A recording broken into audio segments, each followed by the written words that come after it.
Hi hello friends, ഇന്നത്തെ എൻ്റെ വീഡിയോയിലിട്ട് എല്ലാവർക്കും സ്വാഗതം. ഇന്നത്തെ എൻ്റെ വീഡിയോ എന്ന് പറയുന്നത് ഇതേണ്ട ഇതുപോലെ ഇത്രയും പഴക്കമൊക്കെയുള്ള ഇതുപോലെ ഇതേണ്ട അടിവശമൊക്കെ കരിഞ്ഞ് നാശമായിരിക്കുന്ന ഇതുപോലുള്ള കുക്കറുകളൊക്കെ ഉണ്ടെങ്കിൽ നമുക്കൊന്ന് വൃത്തിയാക്കുന്നത് ഒരു 2-3 സാധനങ്ങൾ കൊണ്ട് ഈസി ആയിട്ട് വൃത്തിയാക്കുന്ന ഒരു വീഡിയോ ആണ് ഇന്ന് ഞാൻ കാണിക്കുന്നത്.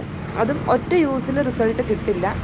നമ്മൾ ആ ഒരു മെത്തേഡ് ഒരു 2-3 ദിവസം കൊണ്ട് നമുക്ക് ഈസി ആയിട്ട് ഈ കുക്കറിനെ നല്ല വെട്ടിത്തിളങ്ങുന്ന ഒരു കുക്കറായിട്ട് തന്നെ നമുക്ക് തിരിച്ചെടുക്കാം.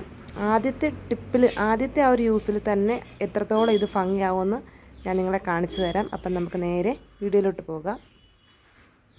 ആദ്യം തന്നെ നമ്മുടെ ഇത്രയും അഴുക്ക് നമ്മളിപ്പോൾ കുക്കറിൻ്റെ അകമല്ല ക്ലീൻ ചെയ്ത് കാണിക്കുന്ന, പുറത്തുള്ള ഈ ഒരു അഴുക്ക് മാത്രമാണ്. ഇതിപ്പോൾ ഇച്ചിരി പഴക്കമുള്ള ഒരു കുക്കറാണ്. അപ്പം നമുക്ക് ഇതുപോലുള്ള കുക്കർ ഉണ്ടെങ്കിൽ ആദ്യം നമ്മൾ അതെടുത്ത് വെച്ചിട്ട് നമ്മൾ 2-3 സാധനങ്ങൾ കൊണ്ടാണ് നമ്മളിത് ക്ലീൻ ചെയ്തെടുക്കാൻ പോകുന്നത്. ഈ ഒരു മെത്തേഡ് ഞാൻ ആദ്യം പറഞ്ഞതുപോലെ തന്നെ 3 വട്ടമെങ്കിലും നമ്മൾ അടുപ്പിച്ച് യൂസ് ചെയ്യുമ്പം നല്ല റിസൾട്ട് കിട്ടും. ഫസ്റ്റ് യൂസിൽ തന്നെ നല്ലൊരു റിസൾട്ടാണ് ഞാൻ നിങ്ങളെ കാണിച്ചു തരാം. ആദ്യം നമ്മൾ എടുക്കേണ്ട സാധനങ്ങളെന്ന് വെച്ചാൽ ആദ്യമായിട്ട് നമുക്ക് വേണ്ടുന്നത് നമ്മുടെ ഡിറ്റർജൻറ്റ് പൗഡറാണ്. ആദ്യം ചെയ്യേണ്ട നമുക്കിതുപോലെ ആ ഒരു കൂട്ട് റെഡിയാക്കാൻ വേണ്ടി ഈ ഒരു പാത്രത്തിനകത്തോട്ട് ഞാനിപ്പോൾ കുറച്ച് സോപ്പ് പൊടി എടുക്കുന്നുണ്ട് കേട്ടോ. നിങ്ങൾ ഉപയോഗിക്കുന്ന ഏത് സോപ്പ് പൊടിയാണേലും കുഴപ്പമില്ല. ഇപ്പോൾ ആദ്യം ഞാൻ കുറച്ച് സോപ്പ് പൊടി എടുത്ത് ആ പാത്രത്തിലോട്ട് വെക്കുന്നുണ്ട്. പിന്നെ നമുക്ക് വേണ്ടുന്നത് പകുതി നാരങ്ങയുടെ നീരാണ്. അപ്പോൾ ആ നീര് കംപ്ലീറ്റ് ആയിട്ട് നമ്മുടെ ആ സോപ്പ് പൊടിക്കകത്തോട്ട് തന്നെ പിഴിഞ്ഞൊഴിക്കുക. സോപ്പ് പൊടിയിലോട്ട് നാരങ്ങ നീര് ഒഴിക്കുമ്പോൾ തന്നെ അതിൻ്റെ ഒരു ടെക്സ്ചർ മാറുമെന്നുള്ളത് നിങ്ങൾക്കറിയാം, പറഞ്ഞതിൻ്റെ കാര്യമില്ല. അതിങ്ങനെ പതഞ്ഞ് പൊങ്ങും. അത് കഴിഞ്ഞിട്ട് നമുക്ക് വേണ്ടുന്നത് കുറച്ച് വിനാഗിരിയാണ്. നാരങ്ങ നീരിൻ്റെ വിനാഗിരിയുടെ ഒരേ ഗുണമാണെങ്കിലും രണ്ടും കൂടെ ആകുമ്പം കുറച്ചുകൂടെ എഫക്റ്റ് കിട്ടാൻ വേണ്ടിയാണ് ഞാൻ കുറച്ച് വിനാഗിരിയും കൂടെ ഒഴിക്കുന്നത്. അപ്പോൾ കുറച്ച് വിനാഗിരിയും കൂടെ ഒഴിക്കുക. അപ്പോൾ നമുക്ക് ഈ 3 സാധനങ്ങൾ മാത്രം മതി. പിന്നെ നമ്മുടെ കുക്കറിനകത്തോട്ട് ആദ്യം ചെയ്യേണ്ട നമ്മുടെ അഴുക്ക് ഭാഗത്തോട്ട് പിന്നെ നമുക്കൊരു സ്റ്റീലിൻ്റെ സ്ക്രബ്ബർ വേണം കേട്ടോ. ഈ അഴുക്കിൻ്റെ ഭാഗത്തോട്ട് കുറച്ച് വിനാഗിരി ഒന്ന് സ്പ്രെഡ് ചെയ്ത് ഒരു 5 മിനിറ്റ് അങ്ങനെ ആദ്യം വെക്കുക. ആദ്യം കുറച്ച് വിനാഗിരി ഒഴിച്ച് നമ്മൾ ആ കൈവച്ചിട്ട് തന്നെ ആ അഴുക്കുള്ള അത്രയും ഭാഗം, ആ കരി പിടിച്ച അത്രയും ഭാഗം ഒന്ന് കൈവച്ചിട്ടൊന്ന് തേച്ച് പിടിപ്പിച്ച് അങ്ങനെ ഒരു 5 മിനിറ്റ് വെക്കുക കേട്ടോ. അപ്പം ഞാൻ പറഞ്ഞതുപോലെ തന്നെ ഈ ഒരു മെത്തേഡ് നമ്മൾ അടുപ്പിച്ച് 3 വട്ടം ചെയ്യുമ്പോഴത്തേന് കംപ്ലീറ്റ് ആയിട്ട് ഈ അഴുക്ക് മാറി നല്ല വെട്ടിത്തിളങ്ങുന്ന പുതിയ കുക്കർ പോലെ തന്നെ കിട്ടും. ഇതിപ്പോൾ ഞാൻ ഫസ്റ്റ് യൂസും ഫസ്റ്റ് റിസൾട്ടുമാണ് നിങ്ങളെ കാണിക്കുന്നത്. അപ്പം തന്നെ നല്ലൊരു മാറ്റമാണ് ഞാൻ കാണിച്ചു തരാം.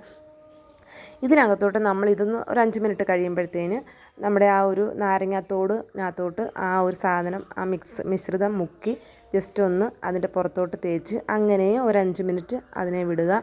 ആ സോപ്പ് പൊടിയും നാരങ്ങ നീരും വിനാഗിരിയും കൂടെയുള്ള ആ മിശ്രിതം ഇതുപോലെ ഞാൻ ചെയ്യുന്ന പോലെ തന്നെ തോട് വെച്ചിട്ട് ഉരച്ച് അങ്ങനെ കുറച്ച് ഒരു 5 മിനിറ്റ് അങ്ങനെ വിടുക. അതും കഴിഞ്ഞിട്ട് വേണം നമ്മൾ ഉരച്ച് തേക്കാൻ. സ്ക്രബ്ബർ വെച്ചിട്ട് നല്ല പോലെ ഒന്ന് ഉരച്ച് കൊടുത്താൽ മാത്രം മതി. ഒരു മുക്കാലല്ല ഒരു അര ഭാഗത്തോളം നമുക്ക് റെഡിയായി കിട്ടും. അത് ഞാൻ വീഡിയോ കാണുമ്പോൾ തന്നെ നിങ്ങൾക്ക് മനസ്സിലാകും. നമ്മൾ വീട്ടിൽ യൂസ് ചെയ്യുന്ന കുക്കറുകൾ നമ്മൾ സത്യം പറഞ്ഞാൽ പെട്ടെന്നുള്ള ധൃതിക്കുള്ള തേച്ച് കഴുകിയാണ് നമ്മൾ പാത്രങ്ങൾ വെക്കുന്നത്.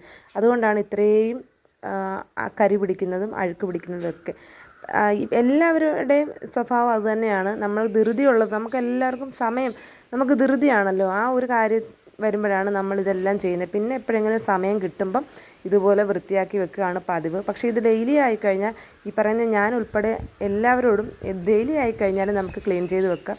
ഇതിപ്പം നല്ല വൃത്തിയായിട്ട് കരി ഇളകുന്നത് നിങ്ങൾക്ക് കാണാം. നല്ല പോലെ ഒന്ന് കഴുകി ഞാൻ കൊണ്ടുവരാവേ. വേണ്ടേ ഇപ്പം ഞാൻ നല്ല വൃത്തിയായിട്ടൊരു 5 മിനിറ്റോളം നല്ല പോലെ ആ സ്ക്രബ്ബറും ആ മിശ്രിതവും എല്ലാം കൂടി ഇട്ട് ഉരച്ച് ക്ലീനാക്കി എടുത്തുകൊണ്ട് വന്നിട്ടുണ്ട്. അപ്പം നിങ്ങൾക്ക് കാണുമ്പോൾ തന്നെ അറിയാം എത്രത്തോളം നമ്മളത് ക്ലീൻ ചെയ്തിട്ടുണ്ടെന്ന്.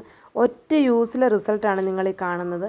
അപ്പോൾ 2 ദിവസം അടുപ്പിച്ച് ഇതേ ഒരു മെത്തേഡ് ചെയ്ത് കഴിഞ്ഞാൽ ഈ കുക്കർ നമുക്ക് അതിൻ്റെ പഴയ കളറോടുകൂടി തന്നെ നമ്മുടെ കയ്യിൽ കിട്ടുന്നതായിരിക്കും. ഇത് സിമ്പിളായിട്ടുള്ളൊരു ടിപ്പാണ്. നാരങ്ങ നീരും നമ്മുടെ സോപ്പ് പൊടിയും വിനാഗിരിയും ഇതെല്ലാവരും അടുക്കളയിലുള്ള സാധനമാണ്.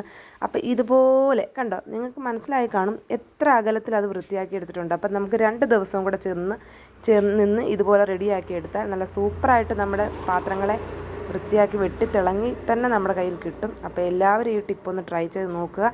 ഇഷ്ടപ്പെട്ടുവെങ്കിൽ എൻ്റെ വീഡിയോ ഒന്ന് ലൈക്ക് ചെയ്യാനും ചാനലൊന്ന് സബ്സ്ക്രൈബ് ചെയ്യാനും വീഡിയോ ഷെയർ ചെയ്യാനും മറക്കരുത്. അപ്പോൾ ഇതുപോലുള്ള നല്ല ചെറിയ യൂസ്ഫുൾ ടിപ്പുമായിട്ട് വരുന്നതായിരിക്കും. അതുവരേക്കും എല്ലാവർക്കും ടാറ്റാ.